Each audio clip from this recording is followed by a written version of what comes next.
Om Shanti 19 February 2025 प्रातः मुरली बाबा कहउछंती मीठे बच्चे तुमे माने वर्तमान पर्यंत जहा किछि पढ़िछ सेगुडी को भूली जाओ। बंची थाउ थाउ मरिबा अर्थात सब किछि भूली जिबा, पछ कथा किछि भी मने न पड़ू। तुमे माने वर्तमान पर्यंत जहा किछि पढ़िछ सेगुडी को भूली जाओ। बंची थाउ थाउ मरिबा अर्थात सब किछि भूली जिबा, पछ कथा किछि भी मने न पड़ू।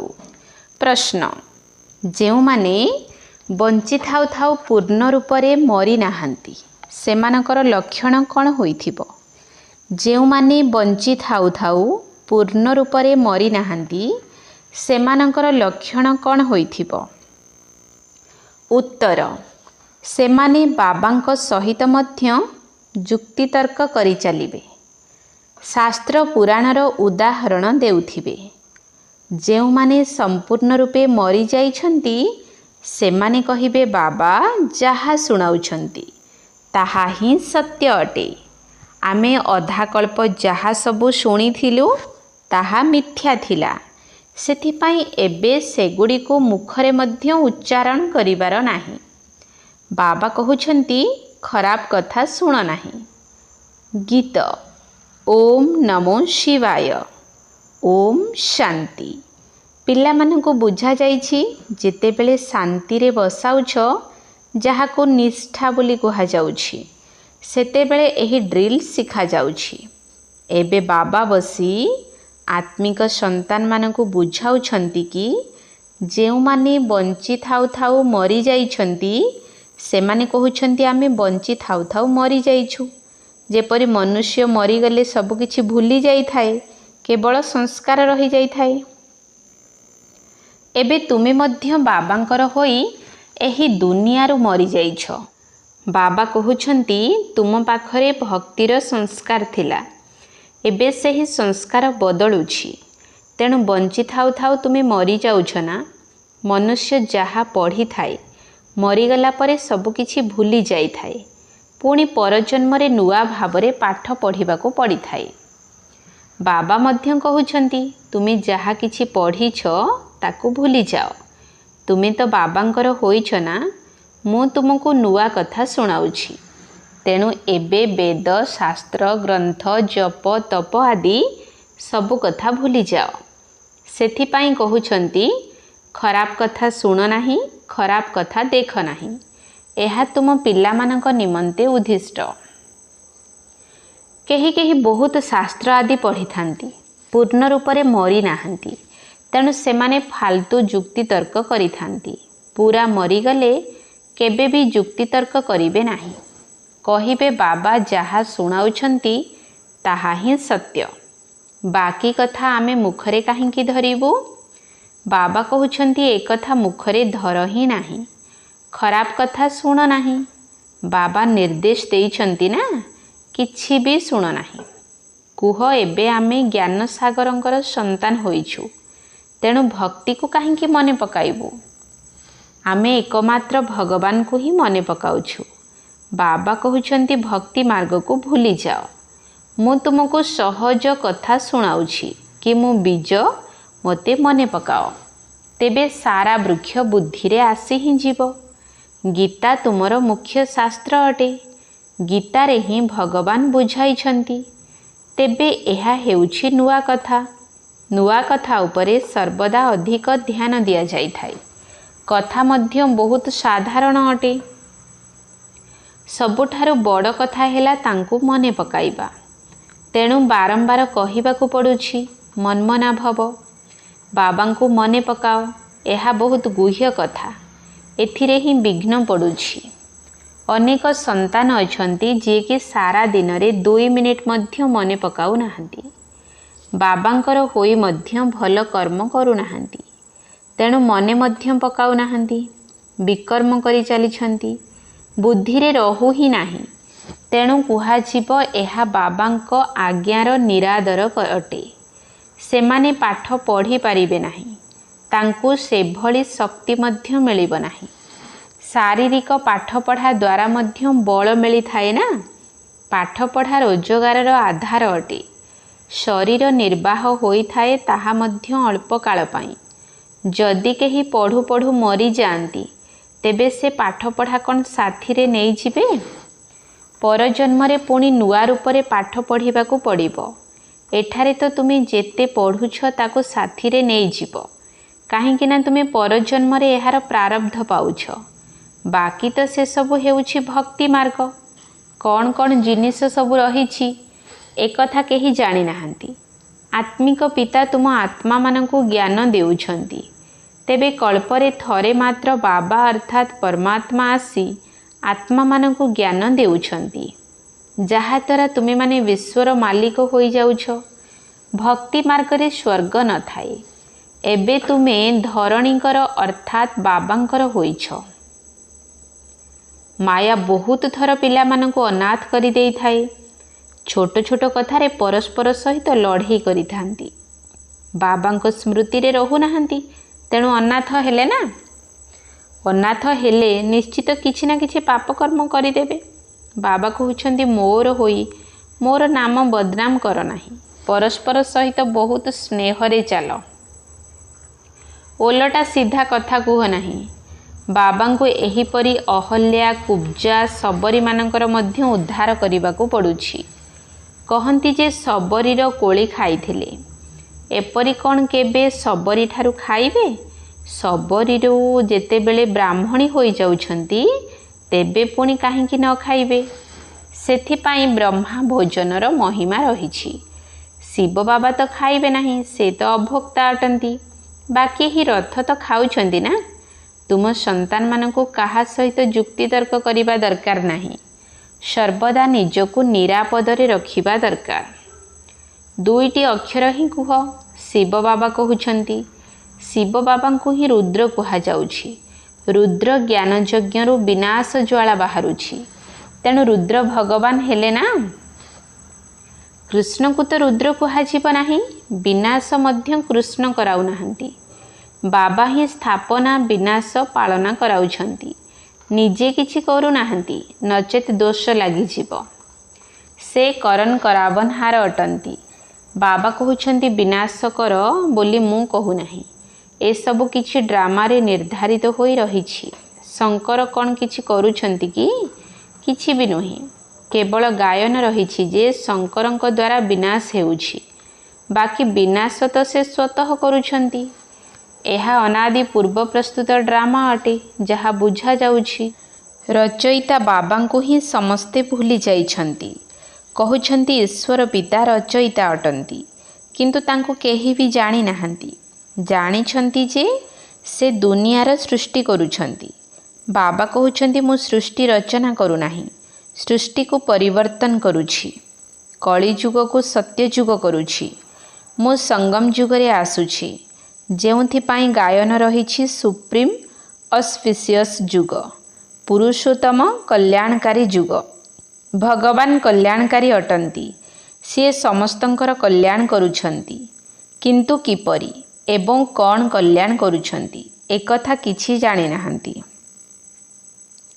इंग्राजी रे लिबरेटर मुक्तिदाता गाइड पथ प्रदर्शक कहउछंती, किंतु एहार अर्थ को बुझी पारु नाहंती। कहउछंती भक्ति परे भगवान मिलेबे, सद्गति मिलेबो। समस्तंकर सद्गति तो कौनसी मनुष्य करि परिबे नाही। नचेत परमात्मा को पतित पावन समस्तंकर सद्गति दाता बोली काहेकि गायन करा जाउछि। बाबा को केही भी जानि नाहंती। समस्ते अनाथ होई जाइछंती।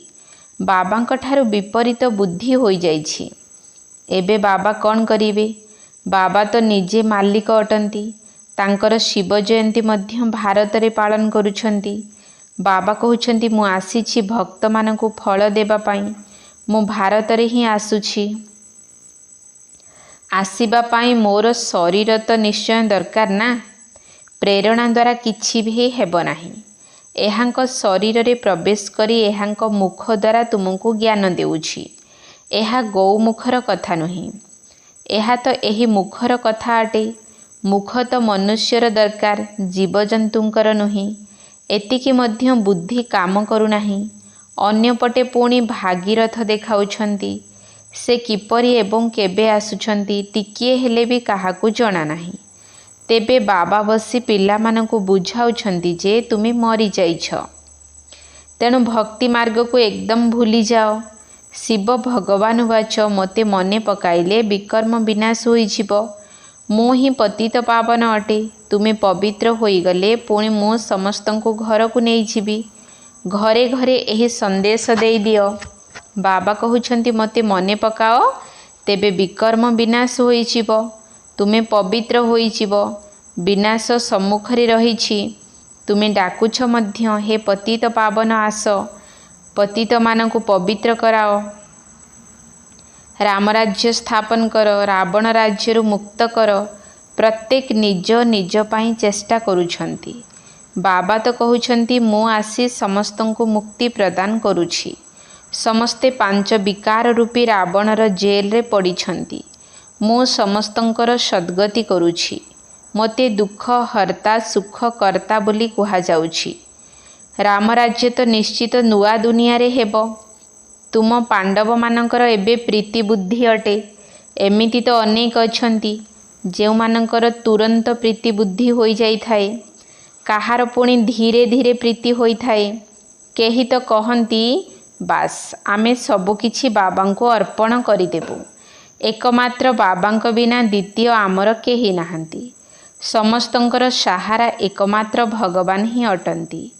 ଏହା କେତେ ସରଳରୁ ସରଳ କଥା। ବାବାଙ୍କୁ ଏବଂ ଚକ୍ରକୁ ମନେ ପକାଅ, ତେବେ ଚକ୍ରବର୍ତ୍ତୀ ରାଜା ରାଣୀ ହୋଇଯିବ। ବିଶ୍ୱର ମାଲିକ ହେବା ପାଇଁ ହିଁ ଏହି ସ୍କୁଲ ରହିଛି। ସେଥିପାଇଁ ଚକ୍ରବର୍ତ୍ତୀ ରାଜା ନାମ ରଖାଯାଇଛି। ଚକ୍ରକୁ ଜାଣିଗଲେ ଚକ୍ରବର୍ତ୍ତୀ ରାଜା ହୋଇପାରିବ, ଏକଥା ବାବା ହିଁ ବୁଝାଉଛନ୍ତି। ସେଥିପାଇଁ କିଛି ଯୁକ୍ତିତର୍କ କରିବା ଅନୁଚିତ। କୁହ ଭକ୍ତି ମାର୍ଗର ସବୁ କଥା ଛାଡ଼। ବାବା କହୁଛନ୍ତି କେବଳ ମୋତେ ମନେ ପକାଅ। ଏହା ହିଁ ମୂଳ କଥା ଅଟେ। ଯେଉଁମାନେ ତୀବ୍ର ପୁରୁଷାର୍ଥୀ ହୋଇଥାନ୍ତି ସେମାନେ ପାଠପଢ଼ାରେ ଜୋରରେ ଲାଗିଯାଇଥାନ୍ତି। ଯାହାଙ୍କର ପାଠପଢ଼ା ପ୍ରତି ସଉକ ଥାଏ ସେ ସକାଳୁ ସକାଳୁ ଉଠି ପାଠ ପଢ଼ିଥାନ୍ତି। ଭକ୍ତି ମାର୍ଗରେ ମଧ୍ୟ ସମସ୍ତେ ସକାଳୁ ଉଠିଥାନ୍ତି। କେତେକ ନବଧା ଭକ୍ତି ମଧ୍ୟ କରିଥାନ୍ତି। ମୁଣ୍ଡ କାଟିବାକୁ ଯିବା ସମୟରେ ତାଙ୍କୁ ସାକ୍ଷାତକାର ହୋଇଥାଏ। ଏଠାରେ ତ ବାବା କହୁଛନ୍ତି ଏହି ସାକ୍ଷାତକାର ମଧ୍ୟ କ୍ଷତିକାରକ ଅଟେ। ସାକ୍ଷାତକାର କରିବା ଦ୍ୱାରା ପାଠପଢ଼ା ଏବଂ ଯୋଗ ଉଭୟ ବନ୍ଦ ହୋଇଯାଇଥାଏ, ସମୟ ନଷ୍ଟ ହୋଇଥାଏ। ସେଥିପାଇଁ ଧ୍ୟାନ ଆଦିର ସଉକ ତ ବିଲକୁଲ ରଖିବାର ନାହିଁ। ଏହା ମଧ୍ୟ ବହୁତ ବଡ଼ ରୋଗ ଅଟେ, ଯାହାଦ୍ୱାରା ମାୟାର ପ୍ରବେଶତା ହୋଇଯାଇଥାଏ। ଯେପରି ଯୁଦ୍ଧ ସମୟରେ ସମାଚାର ଶୁଣିବାରେ ମଧ୍ୟ ମଝିରେ ଏପରି ବିଶୃଙ୍ଖଳା ସୃଷ୍ଟି କରିଦେଇଥାନ୍ତି ଯେପରି କେହି ଶୁଣିପାରିବେ ନାହିଁ।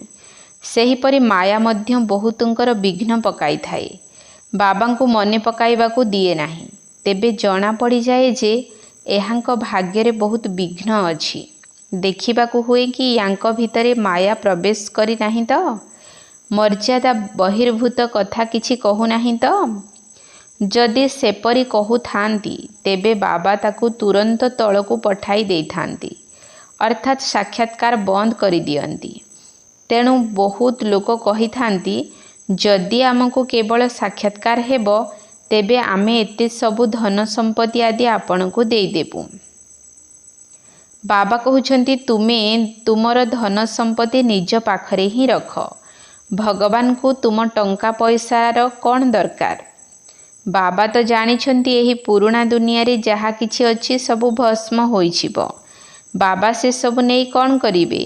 ବାବାଙ୍କ ପାଖରେ ତ ଗରିବ ପିଲାମାନଙ୍କର ଗୋଟିଏ ଗୋଟିଏ ପଇସାରେ ସେବା ହୋଇଯାଉଛି। ବାବା କହୁଛନ୍ତି ମୋ ନିର୍ଦ୍ଦେଶ ଅନୁସାରେ ଚାଲି ଯାହା କିଛି ବି ତୁମ ପାଖରେ ଅଛି ସେଥିରେ ଏହି ସେଣ୍ଟର ଖୋଲ, ଯାହାକି ବିଶ୍ୱବିଦ୍ୟାଳୟ ସହିତ ଡାକ୍ତରଖାନା ମଧ୍ୟ ଅଟେ, ଯେଉଁଠାରେ ଯେ କେହି ବି ଆସି ପାଠ ପଢ଼ି ବିଶ୍ୱର ମାଲିକ ହୋଇପାରିବେ। 3 ପାଦ ପୃଥିବୀ ଉପରେ ବସି ତୁମକୁ ନରରୁ ନାରାୟଣ କରିବାକୁ ହେବ, କିନ୍ତୁ 3 ପାଦ ପୃଥିବୀ ମଧ୍ୟ ମିଳୁନାହିଁ। ବାବା କହୁଛନ୍ତି ମୁଁ ତୁମକୁ ସବୁ ବେଦ ଶାସ୍ତ୍ରର ସାର କଥା ଶୁଣାଉଛି। ଏହା ଶାସ୍ତ୍ର ସବୁ ଭକ୍ତି ମାର୍ଗର ଅଟେ। ବାବା କୌଣସି ନିନ୍ଦା କରୁନାହାନ୍ତି। ଏହିପରି ଖେଳ ତିଆରି ହୋଇଛି। ଏକଥା କେବଳ ବୁଝାଇବା ନିମନ୍ତେ କୁହାଯାଉଛି, ତଥାପି ଏହା ତ ଖେଳ ଅଟେ ନା। ଖେଳର ଆମେ ନିନ୍ଦା କରିପାରିବୁ ନାହିଁ। ଆମେ କହୁଛୁ ହେ ଜ୍ଞାନ ସୂର୍ଯ୍ୟ, ଜ୍ଞାନ ଚନ୍ଦ୍ରମା। ତେଣୁ ସେମାନେ ପୁଣି ଚନ୍ଦ୍ର ଆଦିରେ ଯାଇ ଖୋଜୁଛନ୍ତି। ସେଠାରେ କ'ଣ ରାଜପଦ ରଖାଯାଇଛି କି? ଜାପାନୀ ଲୋକମାନେ ସୂର୍ଯ୍ୟଙ୍କୁ ମାନିଥାନ୍ତି। ଆମେ ସୂର୍ଯ୍ୟବଂଶୀ ବୋଲି କହୁଛୁ। ସେମାନେ ପୁଣି ସୂର୍ଯ୍ୟଙ୍କର ପୂଜା କରୁଛନ୍ତି, ସୂର୍ଯ୍ୟଙ୍କୁ ପାଣି ଦେଉଛନ୍ତି। ତେଣୁ ବାବା ପିଲାମାନଙ୍କୁ ବୁଝାଉଛନ୍ତି ଯେ କୌଣସି କଥାରେ ଅଧିକ ଯୁକ୍ତିତର୍କ କରିବାର ନାହିଁ। ଗୋଟିଏ କଥା ହିଁ ଶୁଣାଅ ଯେ ବାବା କହୁଛନ୍ତି ମୋତେ ମନେ ପକାଇଲେ ପବିତ୍ର ହୋଇଯିବ। ଏବେ ରାବଣ ରାଜ୍ୟରେ ସମସ୍ତେ ପତିତ ହୋଇଯାଇଛନ୍ତି, କିନ୍ତୁ ନିଜକୁ ପତିତ ବୋଲି କେହି ମାନୁନାହାନ୍ତି। ପିଲାମାନେ, ତୁମର ଗୋଟିଏ ଆଖିରେ ଶାନ୍ତିଧାମ, ଅନ୍ୟ ଆଖିରେ ସୁଖଧାମ ରହୁ। ବାକି ଏହି ଦୁଃଖଧାମକୁ ଭୁଲିଯାଅ। ତୁମେ ଚୈତନ୍ୟ ଲାଇଟ୍ ହାଉସ୍ ଅଟ। ଏବେ ପ୍ରଦର୍ଶନୀର ମଧ୍ୟ ନାମ ରଖାଯାଇଛି ଭାରତ-ଦି ଲାଇଟ୍ ହାଉସ୍। କିନ୍ତୁ ସେମାନେ ବୁଝିପାରିବେ ନାହିଁ। ତୁମେ ବର୍ତ୍ତମାନ ଲାଇଟ୍ ହାଉସ୍ ଅଟ ନା। ବନ୍ଦରମାନଙ୍କରେ ଲାଇଟ୍ ହାଉସ୍ ଷ୍ଟିମରକୁ ରାସ୍ତା ଦେଖାଇଥାଏ। ତୁମେ ମଧ୍ୟ ସମସ୍ତଙ୍କୁ ମୁକ୍ତି ଏବଂ ଜୀବନ ମୁକ୍ତିର ରାସ୍ତା ବତାଉଛ। କେହି ପ୍ରଦର୍ଶନୀକୁ ଆସିଲେ ତାଙ୍କୁ ବହୁତ ସ୍ନେହର ସହିତ କୁହ, ଈଶ୍ୱର ପିତା ତ ସମସ୍ତଙ୍କର ଏକ ଅଟନ୍ତି ନା। ଈଶ୍ୱର ପିତା ଅଥବା ପରମ ପିତା କହୁଛନ୍ତି କି ମୋତେ ମନେ ପକାଅ। ତେବେ ନିଶ୍ଚୟ ମୁଖ ଦ୍ୱାରା କହିବେ ନା। ବ୍ରହ୍ମାଙ୍କ ଦ୍ୱାରା ସ୍ଥାପନା। ଆମେ ସବୁ ବ୍ରାହ୍ମଣ ବ୍ରାହ୍ମଣୀମାନେ ବ୍ରହ୍ମା ମୁଖବଂଶାବଳୀ ଅଟୁ। ହଦ୍ର ବ୍ରାହ୍ମଣମାନେ ମଧ୍ୟ ତୁମ ବ୍ରାହ୍ମଣମାନଙ୍କର ମହିମାର ଗାୟନ କରିଥାନ୍ତି ଯେ ବ୍ରାହ୍ମଣ ଦେବତାୟ ନମଃ। ଏକମାତ୍ର ବାବା ହିଁ ସର୍ବୋଚ୍ଚ ଅଟନ୍ତି। ସେ କହୁଛନ୍ତି ମୁଁ ତୁମକୁ ସର୍ବୋଚ୍ଚ ରାଜଯୋଗ ଶିଖାଉଛି, ଯାହାଦ୍ୱାରା ତୁମେ ସାରା ବିଶ୍ୱର ମାଲିକ ହେଉଛ। ସେହି ରାଜତ୍ୱ ତୁମଠାରୁ କେହି ଛଡ଼ାଇ ନେଇପାରିବେ ନାହିଁ। ସମଗ୍ର ବିଶ୍ୱ ଉପରେ ଭାରତର ରାଜ୍ୟ ଚାଲିଥିଲା। ଭାରତର କେତେ ମହିମା ରହିଛି। ଏବେ ତୁମେ ଜାଣୁଛ ଯେ ଆମେ ଶ୍ରୀମତ ଆଧାରରେ ଏହି ରାଜ୍ୟ ସ୍ଥାପନ କରୁଛୁ। ଆଚ୍ଛା, ମିଠା ମିଠା ଶିଖିଲ ଧିଏ ସନ୍ତାନମାନଙ୍କ ପ୍ରତି ମାତା ପିତା ବାପ ଦାଦାଙ୍କର ମଧୁର ସ୍ନେହ ସମ୍ପନ୍ନ ଶୁଭେଚ୍ଛା ଏବଂ ସୁପ୍ରଭାତ। ଆତ୍ମିକ ପିତାଙ୍କର ଆତ୍ମିକ ସନ୍ତାନମାନଙ୍କୁ ନମସ୍ତେ। ଆତ୍ମିକ ସନ୍ତାନମାନଙ୍କର ଆତ୍ମିକ ବାପ ଦାଦାଙ୍କୁ ନମସ୍ତେ ନମସ୍ତେ ନମସ୍ତେ। ସୁପ୍ରଭାତ। ଧାରଣା ପାଇଁ ମୁଖ୍ୟ ସାର। 1 ନମ୍ବର ପଏଣ୍ଟ, ତୀବ୍ର ପୁରୁଷାର୍ଥୀ ହେବା ପାଇଁ ପାଠ ପଢ଼ାର ସଉକ ରଖିବାକୁ ହେବ। ସକାଳୁ ସକାଳୁ ଉଠି ପାଠ ପଢ଼ିବାକୁ ହେବ। ସାକ୍ଷାତକାରର ଆଶା ରଖିବାର ନାହିଁ, କାରଣ ଏଥିରେ ମଧ୍ୟ ସମୟ ନଷ୍ଟ ହୋଇଥାଏ। ତୀବ୍ର ପୁରୁଷାର୍ଥୀ ହେବା ପାଇଁ ପାଠ ପଢ଼ାର ସଉକ ରଖିବାକୁ ହେବ। ସକାଳୁ ସକାଳୁ ଉଠି ପାଠ ପଢ଼ିବାକୁ ହେବ। ସାକ୍ଷାତକାରର ଆଶା ରଖିବାର ନାହିଁ, କାରଣ ଏଥିରେ ମଧ୍ୟ ସମୟ ନଷ୍ଟ ହୋଇଥାଏ। 2 ନମ୍ବର ପଏଣ୍ଟ, ଶାନ୍ତିଧାମ ଓ ସୁଖଧାମକୁ ମନେ ପକାଇବାକୁ ହେବ। ଏହି ଦୁଃଖଧାମକୁ ଭୁଲି ଯିବାକୁ ହେବ। କାହା ସହିତ ମଧ୍ୟ ଯୁକ୍ତିତର୍କ ନ କରି ସ୍ନେହର ସହିତ ମୁକ୍ତି ଏବଂ ଜୀବନ ମୁକ୍ତି ଧାମର ରାସ୍ତା ବତାଇବାକୁ ହେବ। ଶାନ୍ତିଧାମ ଓ ସୁଖଧାମକୁ ମନେ ପକାଇବାକୁ ହେବ। ଏହି ଦୁଃଖଧାମକୁ ଭୁଲି ଯିବାକୁ ହେବ। କାହା ସହିତ ମଧ୍ୟ ଯୁକ୍ତିତର୍କ ନ କରି ସ୍ନେହର ସହିତ ମୁକ୍ତି ଏବଂ ଜୀବନ ମୁକ୍ତି ଧାମର ରାସ୍ତା ବତାଇବାକୁ ହେବ। ବରଦାନ, ସର୍ବଦା ସୁଖର ସାଗରରେ ଲଭ୍ଲିନ୍ ଅର୍ଥାତ୍ ମଗ୍ନ ରହୁଥିବା ଅନ୍ତର୍ମୁଖୀ ଆତ୍ମା ଭବ। ସର୍ବଦା ସୁଖର ସାଗରରେ ଲଭ୍ଲିନ୍ ଅର୍ଥାତ୍ ମଗ୍ନ ରହୁଥିବା ଅନ୍ତର୍ମୁଖୀ ଆତ୍ମା ଭବ। ଗାୟନ ଅଛି ଅନ୍ତର୍ମୁଖୀ ସଦା ସୁଖୀ। ଯେଉଁ ପିଲାମାନେ ସର୍ବଦା ଅନ୍ତର୍ମୁଖୀ ଭବର ବରଦାନ ପ୍ରାପ୍ତ କରିନିଅନ୍ତି, ସେମାନେ ବାବାଙ୍କ ସମାନ ସର୍ବଦା ସୁଖର ସାଗରରେ ଲଭ୍ଲିନ୍ ରହିଥାନ୍ତି। ସୁଖଦାତାଙ୍କର ସନ୍ତାନ ହୋଇଥିବା କାରଣରୁ ନିଜେ ମଧ୍ୟ ସୁଖଦାତା ହୋଇଯାଆନ୍ତି। ସର୍ବ ଆତ୍ମାକୁ ସୁଖର ହିଁ ସମ୍ପତ୍ତି ବାଣ୍ଟି ଚାଲନ୍ତି।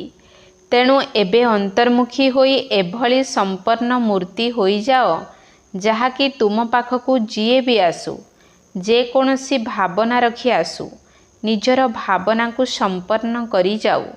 ଯେପରି ବାବାଙ୍କର ଭଣ୍ଡାରରେ କୌଣସି ବି ବସ୍ତୁ ଅପ୍ରାପ୍ତ ନୁହେଁ, ସେହିପରି ତୁମେମାନେ ମଧ୍ୟ ବାବାଙ୍କ ସମାନ ଭରପୁର ହୁଅ। ସ୍ଲୋଗାନ: ଯଦି ସଦାସର୍ବଦା ନିଜର ଆତ୍ମିକ ସ୍ୱାଭିମାନରେ ରହିବ, ତେବେ ଅଭିମାନ କେବେ ବି ଆସିପାରିବ ନାହିଁ। ଯଦି ସଦାସର୍ବଦା ନିଜର ଆତ୍ମିକ ସ୍ୱାଭିମାନରେ ରହିବ, ତେବେ ଅଭିମାନ କେବେ ବି ଆସିପାରିବ ନାହିଁ। ଓମ୍ ଶାନ୍ତି।